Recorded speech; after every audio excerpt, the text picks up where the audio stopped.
Hey everybody, bless you. I hope you're doing well. I wanted to share with you one of the stories from the book that I wrote because I think it will encourage you, because I think a lot of us are stuck, stuck in these thoughts that we can't do anything about what's going on, and that's not true, because nothing's impossible, not when you know who God really is. And I wrote this as the first chapter of my book, and it's called Nothing's Impossible. Buzz, buzz, buzz. The alarm jolts me out of my sleep. I crawl out of bed and make a pot of coffee. I glance out the window to see a fresh snowfall. The world had become almost entirely white. Have you ever awakened to dreading the drive? You know, the morning commute and what it is in store for you? Well, this particular day, the morning commute was awful. We were trapped in a snowstorm during rush hour. Unfortunately, that day, I had to drive the entire city of Minneapolis.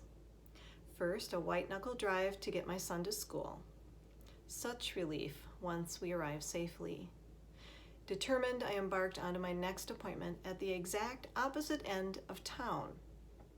My plan was to continue immediately on, even though I had 90 minutes to arrive. The wisdom of that decision quickly became apparent. There I was, crawling along, hoping to make it through each intersection before the light changed. A careful assessment required at each intersection. Will I make it through or block the traffic?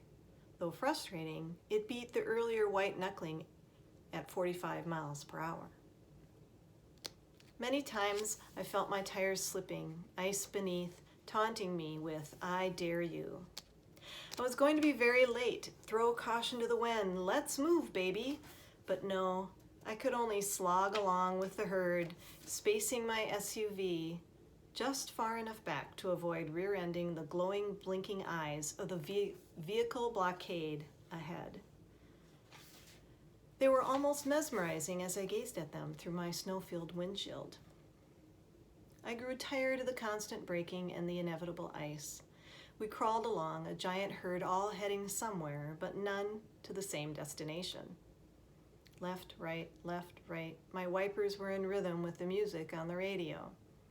An hour and a half had passed, and I was only halfway to my destination. So much for the 90 minutes I had thought were more than enough. By virtue of Ms. Garman's leadership, she brought me to downtown. Really, how ridiculous. Bring me on the route where everyone is going and I'm not. My thoughts were stuck on the impossibility of ever making my destination. Out of nowhere, an ambulance stopped all traffic.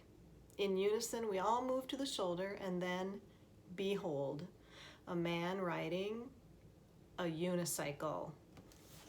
Here he is, the man on the unicycle. Yeah. There it was, the impossible, right in front of me. He rode with amazing skill, using the snow and ice like an ice skater, or better yet, a downhill racer skiing an Olympic slalom, timing his moves perfectly. His subtle maneuvers were taking advantage of the ice and snow, my current nemesis. I struggled on 4 tires. He danced on 1. He made an incredible skill appear so easy. No, much more than that, it was beautiful. A fellow commuter waved and bid him hello in the storm. He smiled, his face to the wind and snow, returning a shout and joyous wave. He showed us all that nothing is impossible. And the smile on his face revealed how much he loved it. He had gleefully conquered the elements. As I continued my journey, I could not help but consider that moment and my own life. Have I boxed myself in with believing the impossibilities? Or could I try a different vehicle that would be much more enjoyable and still get me to my final destination? Do I need all 4 tires, or should I make a go with only 1? How would I handle it? Will it change my approach? What challenges will I find on my everyday journey that could reveal to be hidden assets? I had not considered the unicycle. Yet there it was. So simple. Will this help me get to my destination?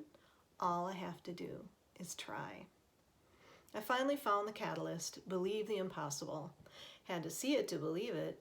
That man joyfully riding a unicycle in a winter snowstorm. Do you have something that you've been holding off doing? Does it keep coming to mind over and over, a nagging realization that you really were meant to do it? Take the first step and start. It really only takes one step. The thing is to trust and just do it. That saying really is a major key to everyone's life. Just do it. Wish I had $1 million for every time I thought it and didn't. Our minds often put us into traps, making us believe that we cannot reach our dreams. Again and again, we think we cannot make a goal because of this or that. Does not matter what the thought is, it shows up. Are you going to let it stop you? Your dreams never happen if you never try. The most amazing thing about that drive that day was the contrast of this man throwing all caution to the wind, commuting on a unicycle. Then there were the rest of us, fear-filled, nail-biting drivers on 4 or perhaps even more wheels. Really? He's on 1 tire and still alive in this environment? He didn't think of the boundaries, he just did it. It is all a measure of what you believe. He knew he could, so he did. Do we know we can? That is the big question. Can you? Of course. Do you receive by faith the life that you have and the beautiful you that the Lord has made? You are beautifully and wonderfully made, and God does not make mistakes. This is a truth that needs to fill your heart because it is indeed true. My hope and dreams are to share the incredible love of Jesus with you, to encourage you to see in him what I have seen, to believe that I believe, to understand that I do believe, and that all that amazing love is meant for you. Really, it is for each and every one of you. To know that it is indeed true, nothing is impossible with God. I hope this story has blessed you today. And one more thought. In the midst of all of these trials, God said, "Call to me and I will answer you, and I will tell you great and mighty things which you do not know." The key is to remember to ask God. God bless you.